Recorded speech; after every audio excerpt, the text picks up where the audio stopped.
necessary characteristics that a brand voice must have? So important. And I'm so glad you asked that because what do they say? The average person has to hear something a million times, 7 times before they sink it in.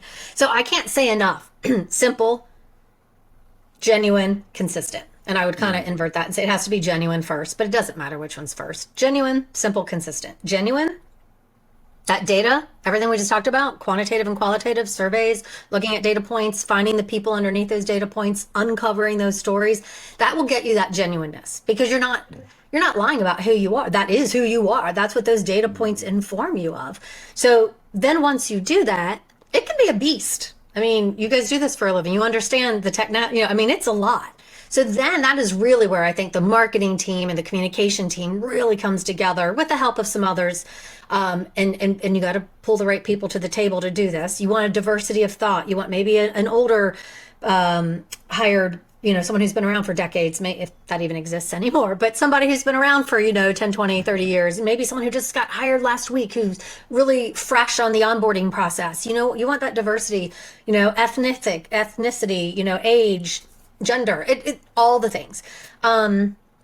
Pick who you think is going to be a good representation and talk about how you want to be seen, how you want to show up in the world, and find out how they think you show up in the world. Your own employees, you'd be really surprised to hear what some people might think. They could be wildly different. And then once you have that genuine brand voice, distill it down so it makes sense to the other person. So you aren't talking about, your ideal customer profile. There's a good one. Well, what's our ICP? I don't know. What's the ROI on our ICP? Well, I'm really looking, and then you're like, oh my God, they've just said 52 acronyms and I don't understand a word that they've said. So it's really just using real words. I mean, it's that simple. And words that make sense to people. And then once you get that, you just have to be consistent because to build trust, you don't want to say purple one point and yellow the other. Like I said, someone who sees you at all of those touch points needs to see the same Aaron at every touch point. They want to see the same Alex at every touch point. If you act this way with this person and then you turn around and act different with someone else, whoo, your reputation's going to tank soon because they're just going to think you're disingenuous and they can't trust you. So that consistency is really important too.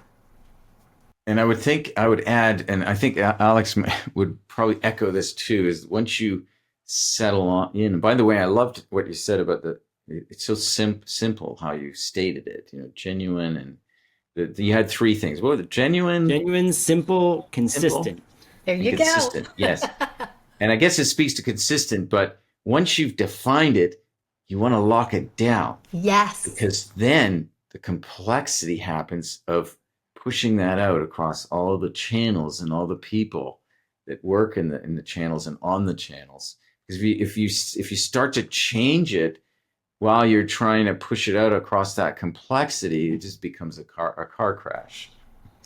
And that I'm glad you brought that up because the consistency has a couple different legs to it. I was talking about the 3-legged stool, and I don't know if it has 3 legs, but the idea is, you want it to be consistent at every touch point because you want to see the same Alex at every touch point. You want the same person everywhere you go. But then consistency is also important in just the cadence. So like a lot of times this is getting in the weeds, but say you're doing a LinkedIn post, or a campaign for a client. And I tell them this all the time, depending on how small or how big they are. I'm like, be very pragmatic, like hyperly pragmatic on what you can do. Be real about your bandwidth. And if you don't think you can post more than 5 or post 5 times on LinkedIn each week, then don't even set that as a goal. Because what you're going to try and do is knock out 5 posts one week, and then you're going to be all out of content for the next 5 weeks. And there is zero consistency of 5, and then all of a sudden cobwebs for 5 months. So if you can only post once or twice a week on LinkedIn, then post once or twice on LinkedIn. It's cadence, it's consistency. Pick what's realistic for your organization and then do it. But, if you send out a cold email campaign and you're like, hey, we're great, we're this wonderful group, come on in, we're trying to attract you in, what are people going to do? Well, they're going to hop on other areas. Let's get on LinkedIn, let's get on Facebook, let's get on social and see, what?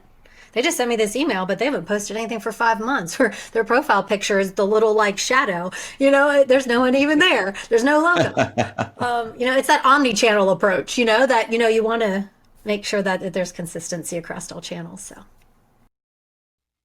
that makes sense for sure.